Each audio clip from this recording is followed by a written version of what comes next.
এবং আমরা আজ গিয়েছিলাম ওই হালি শহরে, যে আমাদের দলীয় কর্মীকে যাকে পুলিশ লকআপে মারা হয়েছে, কাস্টোডিয়াল ডেথ। ওনার নাম হচ্ছে বীরজু কেওর এবং ওনার ওয়াইফ হচ্ছে জেনি শর্মা। উনি আমাদের কাউন্সিলর, কাঁচরাপাড়া মিউনিসিপ্যালিটি। ওনাকে যে কেসে ধরা হয় সেই কেসে এফআইআর ওনার নাম ছিল না। পুলিশ ওনাকে অ্যারেস্ট করে এবং যেদিনকে অ্যারেস্ট করে সেদিনকে কাস্টডির মধ্যে ছিল।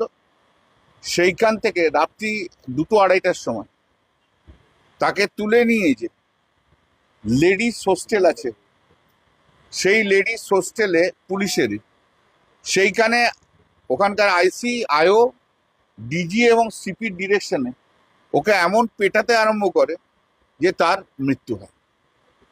পুলিশের হাতে তার মৃত্যু হওয়ার জন্য গতকাল দোলা সেন গিয়েছিলেন, আজকে মমতাদি নিজে ওখানে গিয়েছিলেন। মমতাদি ছিল, দোলা ছিল, আমি ছিলাম এবং আমাদের অনেক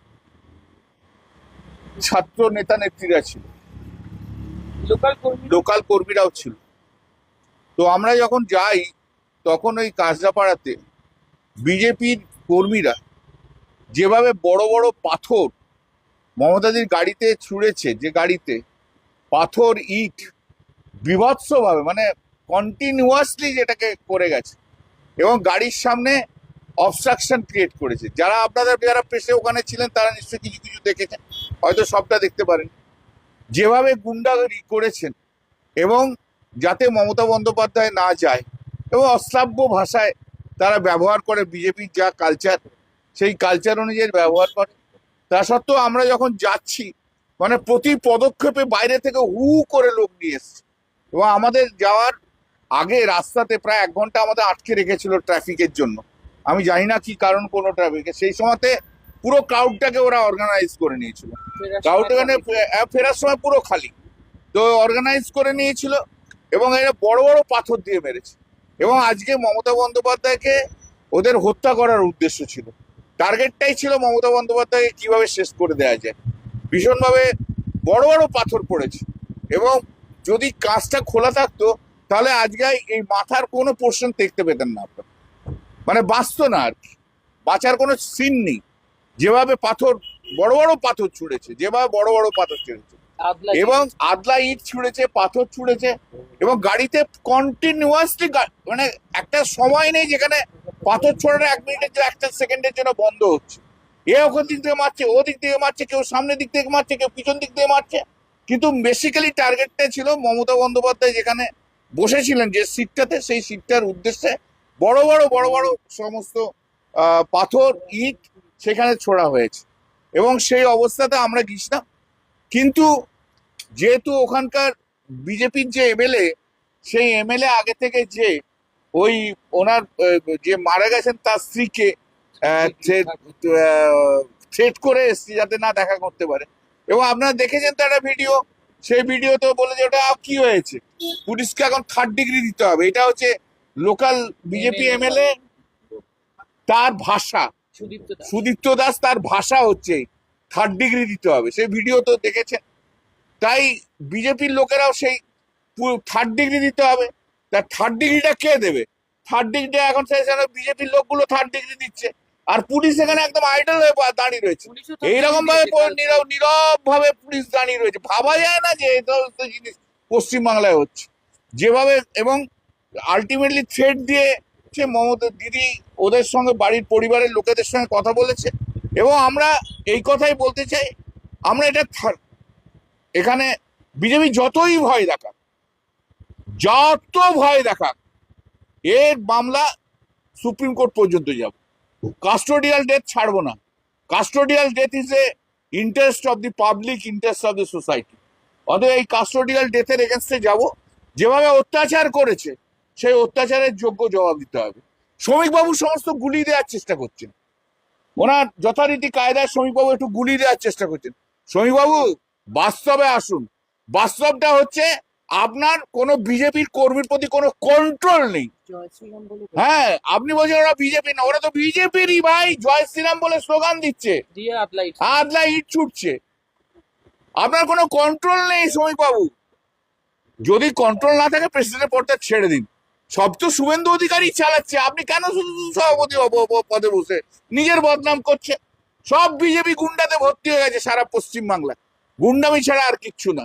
আমরা এর পরবর্তী পদক্ষেপ আমরা নেব। এবং সবচেয়ে বড় কথা, আমাদের ছাত্র উইং ওখানে থানার সামনে প্রায় 12:30 পৌনে 1টা থেকে তারা ডেপুটেশন দিচ্ছিল। সেই তাদের সমস্ত গাড়ি, মানে মোটরসাইকেল, স্কুটি, মেয়েরা পর্যন্ত যাতে ছিল তাতে মেরে ভেঙে দিয়েছে, ফোন টোন সব ভেঙে দিয়েছে। আর যে ছেলেটি আমাদের রাস্তা দেখিয়ে নিয়ে যাচ্ছিল, সেই ছেলেটিকে যেখান থেকে ওই ঢিল ছোড়া শুরু হলো সেইখানে তাকে আটকে তাকে এমন মার মেরেছে যে তাকে হসপিটালাইজ করতে হয়েছে। তো এই হচ্ছে পশ্চিমবাংলার অবস্থা। পশ্চিমবাংলার অবস্থায় কোনো ল অ্যান্ড অর্ডার বলে কোনো কিছু জিনিস নেই। শুভেন্দু অধিকারী নিজে তো ল অ্যান্ড অর্ডার মানতেন না, ল অ্যান্ড অর্ডার বলে কোনো জিনিস নেই। গুন্ডা আইনটা প্রথমে শুভেন্দু অধিকারীর জন্য অ্যাপ্লাই করা উচিত, আর বিজেপির লোকেদের জন্য অ্যাপ্লাই করা উচিত। গুন্ডামির একটা চূড়ান্ত জায়গায় চলে গেছে। মুখ্যমন্ত্রীর প্রশ্রয়ে আজ পশ্চিমবাংলায় পুলিশ হাত খোলা পেয়েছে, কাস্টোডিয়াল ডেথ হচ্ছে। মুখ্যমন্ত্রীর প্রশ্রয়ে আজকে সারা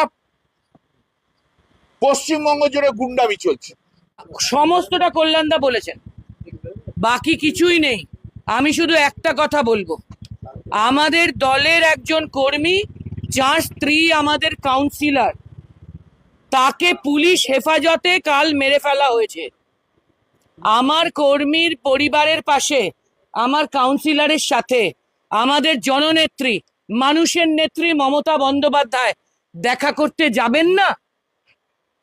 এই ললেসনেস পশ্চিমবঙ্গে আছে এখন, যে এই দেখা করাটাকে আটকাবার জন্য ওখানে পুলিশ দাঁড়িয়ে, বিজেপি দাঁড়িয়ে এইভাবে হেকেল করবে, এইভাবে আদলা ইট আর পাথর ছুড়বে মমতা ব্যানার্জিকে।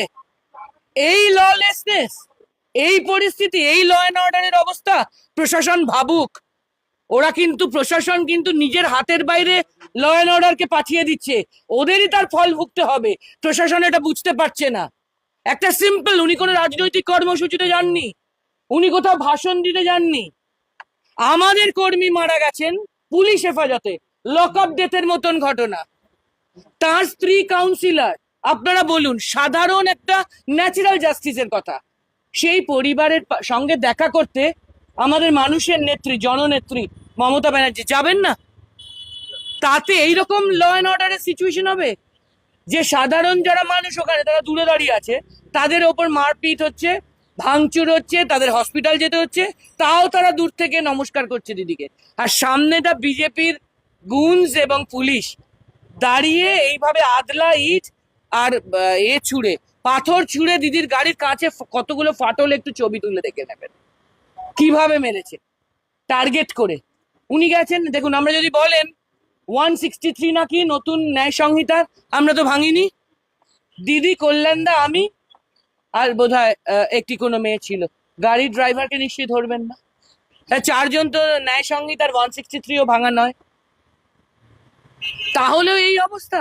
আমরা শুধু পরিবারে, দিদি বলে তাই ওই অবধি গেছেন, পরিবারের সঙ্গে কথা বলেছেন, সেখানেও ভয় দেখাচ্ছে। 21শে জুলাই শহীদ পরিবারকে ভয় দেখাচ্ছে পুলিশ পাঠিয়ে।